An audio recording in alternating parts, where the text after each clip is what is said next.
Football is a sport that revolves around violent hits. These violent hits sometimes cause concussions.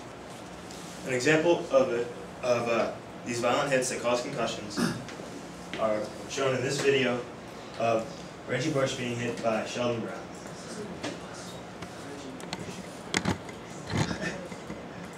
By Jim Johnson because he brought pressure, but he still Sheldon Brown out the flag.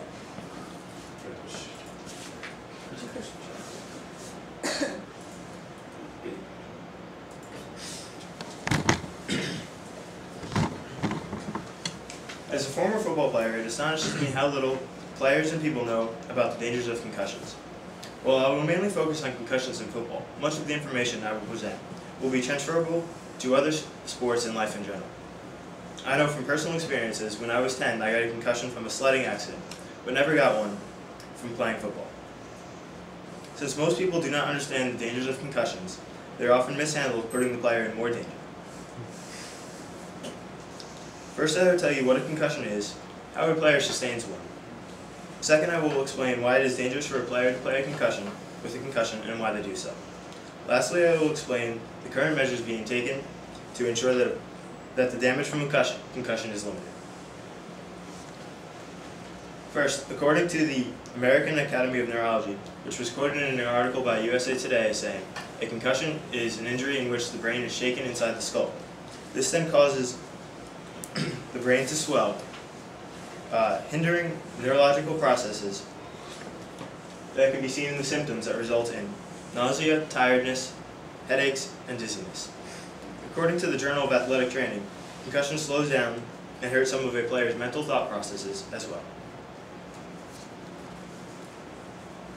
Secondly, while one concussion can be dangerous, it is rarely life-threatening. The real danger occurs when a player plays with a concussion, as they are more likely to have a serious and life-threatening injury. Furthermore, far too many players play with concussion. In an article by Time magazine, 16% of players return to action the same day that they lost consciousness from the concussion.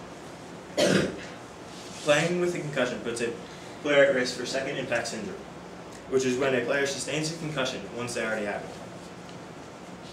The already swollen brain swells even further hindering the chemical processes in the brain that can result in serious injury and sometimes death. In 2008, in North Carolina, 2 players died, according to Janice Lynn in an article by USA Today. Second impact syndrome is more prevalent and results in more serious injuries among high school players, meaning your younger brother or a younger friend are the primary players who are being affected.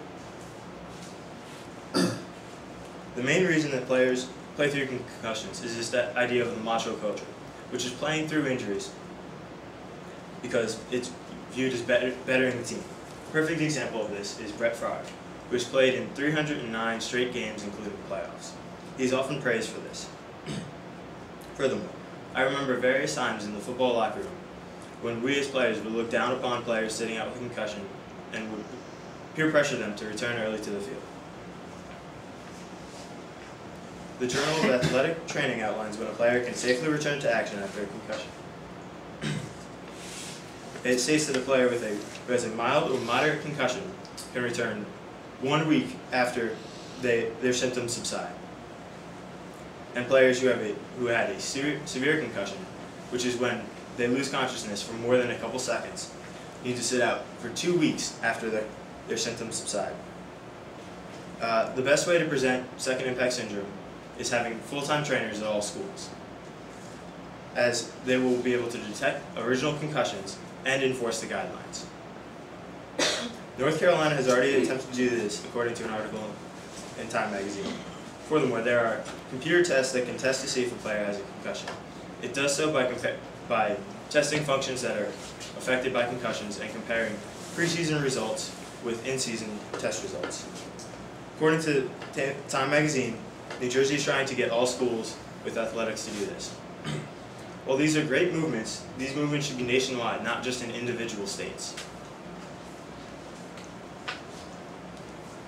It is clear that concussions are a dangerous injury.